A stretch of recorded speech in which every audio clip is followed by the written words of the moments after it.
Hi friends, welcome to my channel. ఈ వీడియోలో OBC certificate ఎలా అప్లై చేయాలో ఎక్స్ప్లెయిన్ చేసి చూపిస్తాను. ఓబీసీ సర్టిఫికేట్ అంటే అదర్ బ్యాక్వర్డ్ క్లాసెస్ సర్టిఫికేట్. సాధారణంగా సెంట్రల్ గవర్నమెంట్ సంబంధించి గవర్నమెంట్ జాబ్స్లో కానీ, ఏదైనా వెల్ఫేర్ స్కీమ్స్లో కానీ, లేదా స్కాలర్షిప్స్లో కానీ రిజర్వేషన్ కావాలి అనుకుంటే కంపల్సరీ ఈ ఓబీసీ సర్టిఫికేట్ అనేది మనకు అవసరం అవుతుంది. సెంట్రల్ గవర్నమెంట్ సంబంధించి జాబ్స్లో కానీ, స్కాలర్షిప్స్లో కానీ, ఏదైనా వెల్ఫేర్ స్కీమ్స్ కావాలంటే ఈ ఓబీసీ సర్టిఫికేట్ మనకు కంపల్సరీ కావాలి. అలాగే ఈ ఓబీసీ సర్టిఫికేట్లో 2 రకాలు ఉన్నాయి. ఒకటి సెంట్రల్ లిస్టు, స్టేట్ లిస్టు. ఏంటంటే ఇవి క్యాస్ట్ లిస్ట్ అనమాట. క్యాస్ట్లు అనేటివి ప్రతి సెంట్రల్ లెవెల్లో ఒక రకంగాను, స్టేట్ లెవెల్లో ఒక రకంగాను ఉంటాయన్నమాట. కొన్ని క్యాస్ట్లు మన స్టేట్లో వచ్చేసి బీసీలుగా ఉండొచ్చు. అదే క్యాస్ట్ సెంట్రల్ లెవెల్లో ఓసీగా ఉంటుంది. సో మీరు ఒకవేళ ఇక్కడ బీసీగా రిజర్వేషన్ ఉండేటట్లయితే కనుక సెంట్రల్ లెవెల్లో మీకు రిజర్వేషన్ అనేది వర్తించదు. ఒకవేళ మీ క్యాస్ట్ సెంట్రల్ లెవెల్లోనూ స్టేట్ లెవెల్లోనూ రెండిట్లోనూ బీసీగా ఉండి మీరు రిజర్వేషన్ని క్లెయిమ్ చేయాలి అనుకుంటే, అది రిజర్వేషన్ని పొందాలి అనుకుంటే, అలాంటప్పుడు మీకు ఆ రిజర్వేషన్ సంబంధించి ఒక సర్టిఫికేట్ కావాలి. ఆ సర్టిఫికేటే ఓబీసీ సర్టిఫికేట్. ఓకేనా? కొన్నిసార్లు స్టేట్ లెవెల్ ఎగ్జామ్స్లో కూడా మనకు వచ్చేసి ఓబీసీ సర్టిఫికేట్ అడుగుతూ ఉంటారు. స్టేట్ లెవెల్ యూనివర్సిటీస్ కానీ, గవర్నమెంట్ జాబ్స్లో కానీ, అప్పుడు కూడా ఈ సర్టిఫికేట్ అనేది మనకు యూజ్ అవుతుంది. అలాగే ఈ ఓబీసీ సర్టిఫికేట్లో 2 రకాలు ఉన్నాయి. Creamy layer, non creamy layer. Okay, జనరల్గా జాబ్స్ అన్నింటిలో కూడా, స్కాలర్షిప్స్ కానీ జాబ్స్ అన్నింటిలో కూడా ఓబీసీ సర్టిఫికేట్ అంటే ఓబీసీ నాన్ క్రిమీ లేయర్ని అడుగుతారు. ఎందుకంటే ఓబీసీ నాన్ క్రిమీ లేయర్ అంటే అర్థం ఏంటంటే, ఒక ఫ్యామిలీ యొక్క యాన్యువల్ ఇన్కమ్ అంటే సంవత్సర ఆదాయం అనేది 8 లక్షల కంటే తక్కువగా ఉంటే కనుక వాళ్ళందరూ ఓబీసీ నాన్ క్రిమీ లేయర్ కిందికి వస్తారనమాట. ఓకే, అలాంటప్పుడు మాత్రమే వీళ్ళకి వచ్చేసి ఈ రిజర్వేషన్స్ స్కాలర్షిప్స్ కానీ జాబ్స్లో కానీ వర్తిస్తుంది. సో జనరల్గా ఓబీసీ సర్టిఫికేట్ అంటే OBC non creamy layer certificate కిందికే మనం లెక్కేసుకోవాలి. ఓకేనా? కొన్నిసార్లు ఇంకొంతమంది ఏమంటారు అంటే, నాకు నాన్ క్రిమీ లేయర్ సర్టిఫికేట్ కావాలి అంటారు.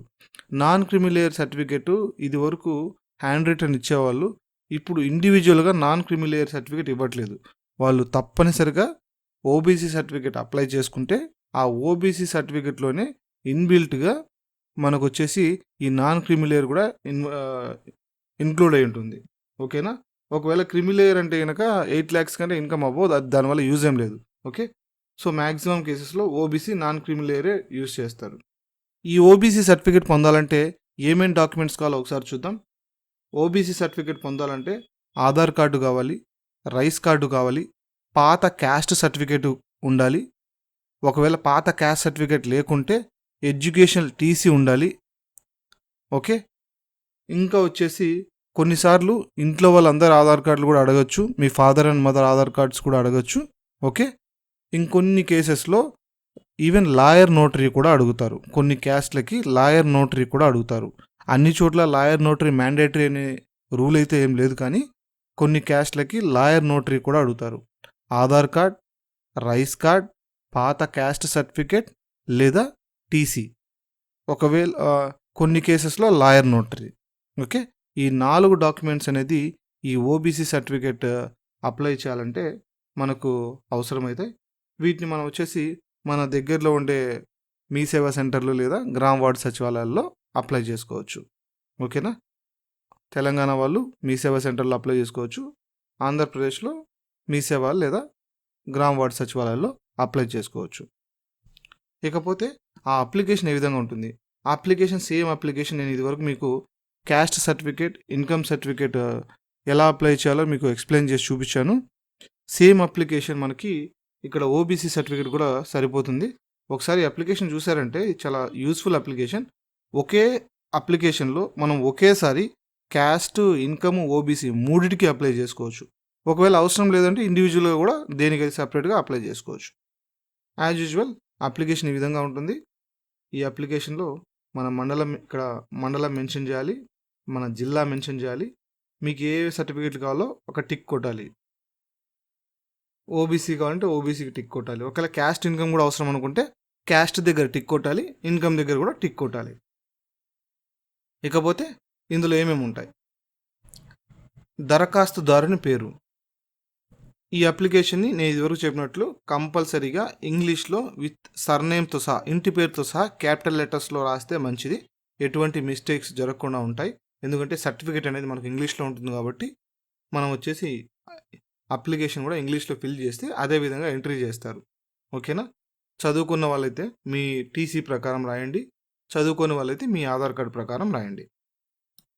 ఇక్కడ దరఖాస్తుదారుని పేరు, ఎవరైతే అప్లై చేయాలో వాళ్ళ పేరు. నెక్స్ట్ తల్లి లేదా తండ్రి పేరు. ఇక్కడ తల్లి లేదా తండ్రి లేదా భర్త పేరు రాసుకోవచ్చు. మీ మేలా ఫిమేలా మెన్షన్ చేయాలి. ఇక్కడ మీ డేట్ ఆఫ్ బర్త్, మీ చదువుకున్న వాళ్ళైతే కనుక మీ టీసీ ప్రకారం మీ డేట్ ఆఫ్ బర్త్ మెన్షన్ చేయండి. ఒకవేళ చదువుకున్న వాళ్ళైతే కనుక మీ ఆధార్ కార్డులో ఉన్న డేట్ ఆఫ్ బర్త్ మెన్షన్ చేసుకోవచ్చు. మిగతా కాలమ్స్ అన్నీ సేమ్ అండి. మీ ఇంటి నెంబరు, జిల్లా, మీ మండలం ఏది, మీ గ్రామం ఏది, మీ పిన్ కోడ్ నెంబర్ ఏంటి, మీ ఫోన్ నెంబర్ ఏంటి, Aadhaar card, rice card number. ఇక్కడికి వచ్చేసరికి కులము, ఉపకులం, మతం ఇవి క్లియర్గా మెన్షన్ చేయాలి. నేను ఇదివరకు చెప్పాను క్యాస్ట్ సర్టిఫికేట్లో ఒక ఫార్మేట్ చెప్పాను. కులము అంటే ఓసీనా, బీసీనా, ఎస్సీనా, ఎస్టీనా. ఉపకులము అంటే ఒకవేళ ఓసీలో సబ్ క్యాస్ట్ లేవు కాబట్టి అవసరం లేదు. అదే బీసీలో ఏబిసిడి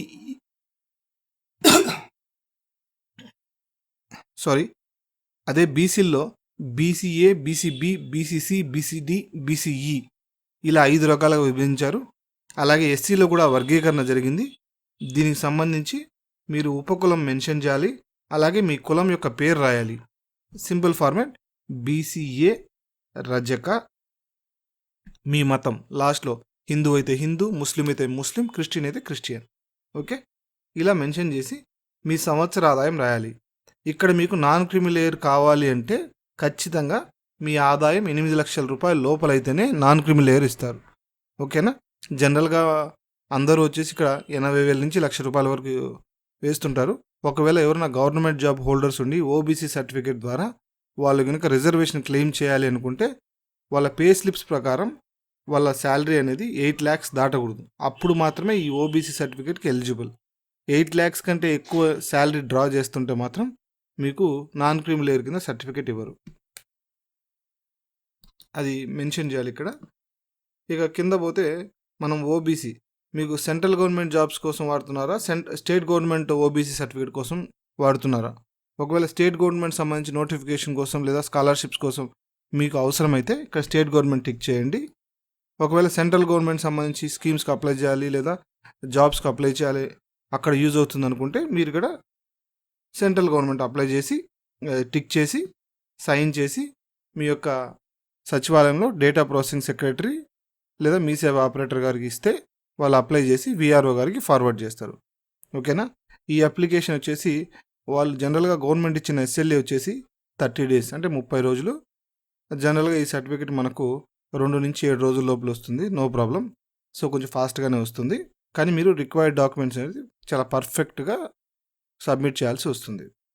ఓకే, ఇదండి ఓబీసీ సర్టిఫికేట్ అప్లై చేసే ప్రాసెస్. ఇందులో మీకు ఇంకా ఏమైనా డౌట్లు ఉంటే కామెంట్ సెక్షన్లో కామెంట్ చేయండి, నేను రిప్లై ఇస్తాను. నా ఈ ఎక్స్ప్లెనేషన్ మీకు నచ్చినట్లయితే please do like this video, share this video and subscribe my channel. Thank you. Thanks for watching.